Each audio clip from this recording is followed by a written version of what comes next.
Turi kwibuka ku nshuro ya 31 Jenoside yakorewe Abatutsi mu 1994.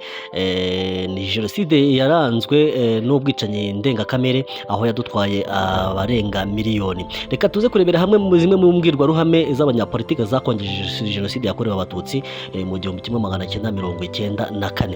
Turaza kwifashisha rero cyane muri iki kiganiro cyacu, turaza kwifashisha zimwe mu nyandiko zifite hashtag ya Ask Me About Rwanda. Ni inyandiko cyangwa se ni inyandiko ya Julius Mugabo, ni kuri Twitter cyangwa se kuri X, akaba ariyo nyandiko tugiye kwifashisha tureba zimwe mu mbwirwaruhame z'abanyapolitike zakongeje Jenoside yakorewe Abatutsi muri 1994.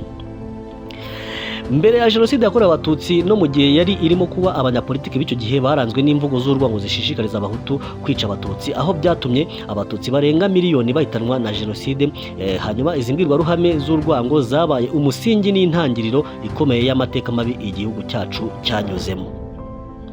Turaza gutangirira ku mbwirwaruhame ya Gregoire Kayibanda. Uyu Kayibanda Gregoire yabaye perezida w'u Rwanda hagati y'igihumbi 1961 ndetse n'igihumbi 1973, akihirikwa ku butegetsi na Habyarimana bari inshuti magara, dore ko yari yaranamubyariye umwana muri batisimu. Urugero rw'imbwirwaruhame ni nk'iya tariki ya 11 Mata mu 1965, ubwo yagize ati: nubwo bitashoboka ariko dufate ko inyenzi zifashe Kigali byaba imperuka yihuse y'Abatutsi. Ibi ni byatangajwe na Gregoire Kayibanda ku itariki ya 11 Mata 1964. Reka dukomereza ku mbwirwaruhame zagiye zivugwa na Juvenal Habyarimana wari perezida w'u Rwanda. Yayoboye u Rwanda rero kuva tariki ya 5 Nyakanga mu 1973 kugeza ku ya 3 Mata 1994. Nawe yagiye akoresha imvugo zibibi urwango n'ivangura mu Banyarwanda. Ahagana mu 1990 mu gihe impunzi z'Abanyarwanda zari nyinshi mu bihugu byo hirya no hino mu karere, yavuze ko bidashoboka ko zagaruka mu gihugu kuko cyamaze kuzura. Yabivuze muri ano magambo: u Rwanda ni nk'ikirahure cyuzuye, wongeyemo amazi ayararimo arameneka. Izi mpunzi zari zigizwe n'Abatutsi bahunze mu myaka ya 1959, 1961, 1963 ndetse no mu 1973, asaba ko ibihugu bizishaka byazakira bikaziha ubwene gihugu. Sindikubwabo Theodore nawe hari imbwirwaruhame yavuze. Reka tuzirebe aho mu mateka y'u Rwanda yabaye perezida wayoboye iki gihugu mu gihe gitoya, kuko yakiyoboye mu gihe kitageze no ku minsi 100, nyamara ntibyabujije ko ashimangira ubutumwa bwo kwica Abatutsi bwari bwaratanzwe kuva kera. Tariki ya 19 Mata 1994 yasuye prefecture ya Butare yari yarasigaye inyuma mu bijyanye no kwica Abatutsi. Icyo gihe yavuze ijambo rutwitsi ryahise ritangiza ubwicanyi nyuma y'umunsi umwe ahavuye, buhita bukoranwa ubukana budasanzwe n'imipaka ihuza u Rwanda n'amahanga irafungwa ngo hatagira urokoka. Yagize ati: ba ntibindeba na nyirandabizi ni mu bahige ntibabacike. Iryo ni ijambo rya Sindikubwabo Theodore. Nyuma y'iryo jambo rero, utari uri mu murongo wo kwica ntabwo nawe yagombaga kwihanganirwa. Reka turebe n'ibyo Gitera Joseph nawe yavuze, aho yavuze ati: umubano w'Umututsi n'Umuhutu ni umufunzo ku kuguru, ni umusundwe n'umusonga mu buriri na kanseri mu gifu. Iyi ni imvugo yaranze inyandiko ya Gitera Joseph washinze ishyaka Aprasoma, Association pour la promotion sociale de la masse, mu 1959. Tariki ya 27 Nzeri 1959 ari Ingoma muri Butare, ubu ni mu karere ka Huye, Gitera yahimbye amategeko 10 y'Abahutu. Ayo mategeko yaje kongera kwandikwa na Ngeze Hassan mu kinyamakuru Kangura muri nimero yacyo ya 3 yo mu Kwakira mu 1990, ubwo urugamba rwo kubohora igihugu rwari rutangiye. Nawe ashishikariza Abahutu kwanga urunuka Abatutsi no kubahiga.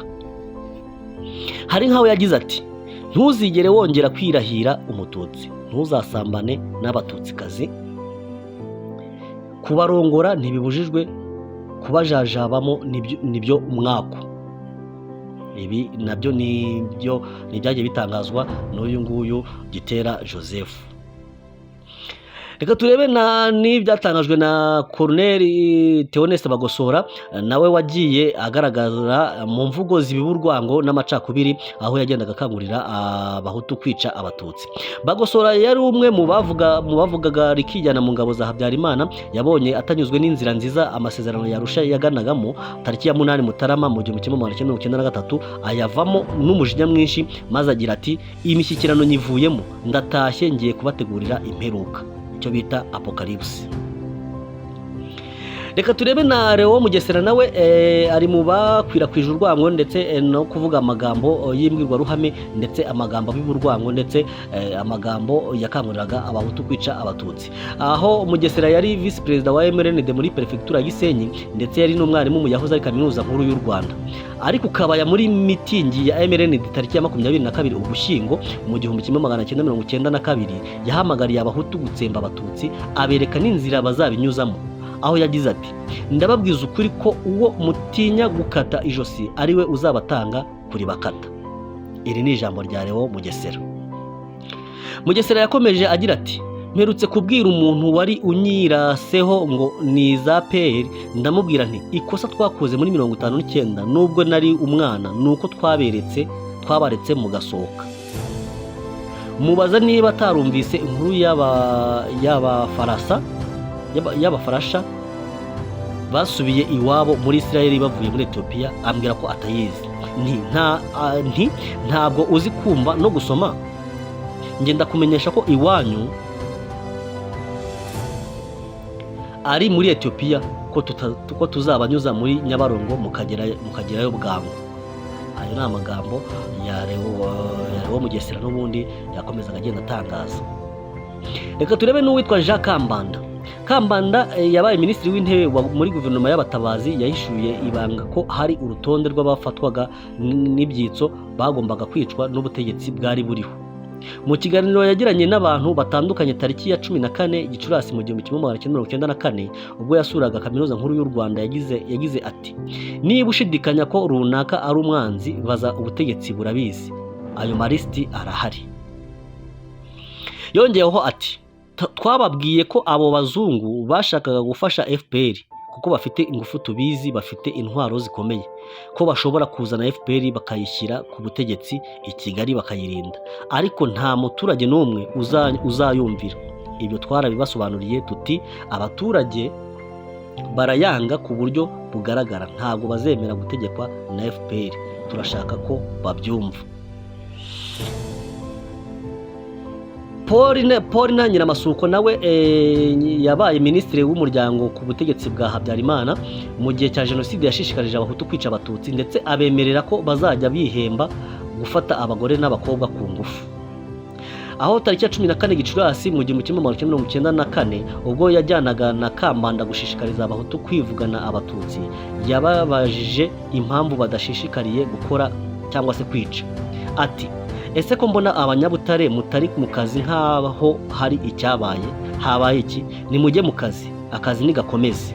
Ayo ni amagambo ya Paul Nyiramasuko. Ibi rero izi mbwirwaruhame zose nk'uko ari amakuru tugenda dukesha Minisiteri y'Ubumwe bw'Abanyarwanda n'Inshingano Mboneragihugu, ndetse nk'uko nabitangiye mbikubwira akaba ari amakuru dukesha kandi umwe mu mwanditsi w'amateka y'u Rwanda Julius Mugabo, aho afite hashtag ivuga ngo ask me about Rwanda. Biragaragaza ko jenoside wari umugambi wateguwe igihe kirekire ndetse ukanashyirwa mu bikorwa. Abahakana rero n'abapfobya jenoside nimusigeho, kuko ibi ni ibimenyetso simusiga bigaragaza ko jenoside yateguwe ndetse ikanashyirwa mu bikorwa. Tukaba rero turakomeza kwamagana abagenda bakwirakwiza amagambo ahembera urwango, ingengabitekerezo ya jenoside, bikaba atari ibintu bitagomba kwihanganirwa na gato, kubera ko jenoside yakorewe abatutsi ndetse izi mbwirwaruhame zagendaga zivugwa zagendaga zikangurira abaturage kuba bashishikarira gukora jenoside ndetse no kuba bibamo urwango n'amacakubiri. Akaba ari nayo mpamvu jenoside idashobora kubaho idashyizwe mu bikorwa cyangwa se idashyizwemo imbaraga na leta, kuko leta niyo itegura jenoside ndetse ikayishishikariza abaturage. Ibi rero bikaba ari bimwe mu bikubiye mu mbwirwaruhame zagiye zitangazwa, ibimenyetso birahari, amajwi y'izi mbwirwaruhame arahari. Abahakana rero n'abapfobya jenoside, nimusigeho. Aya mateka agomba kumenywa na buri wese, agomba gusigasirwa, agomba gutangazwa. Akaba ari no mpamvu twafashe umwanzuro yuko aya mateka uzajya ugenda uyakurikira hano kuri Josataya TV, ndetse kandi aya mateka wanayasoma kuri Twitter cyangwa se X, aho ushobora kugenda ugasura account ya Julius Mugabo, aho afite hashtag ivuga ngo ask me about Rwanda. Ni amateka kandi agenda atangazwa na Minisitiri w'Ubumwe bw'Abanyarwanda ndetse n'inshingano mboneragihugu Dr Bizimana Jean Damascene. Ukaba ugomba kugenda rero uyakurikira, ndetse tukiga tukamenya n'amateka yacu, kugira ngo twebwe urubyiruko ndetse n'abazadukomokaho amateka azakomeze gusigasirwa. Nari Mr. Joe, dukomeze kwibuka twiyubaka.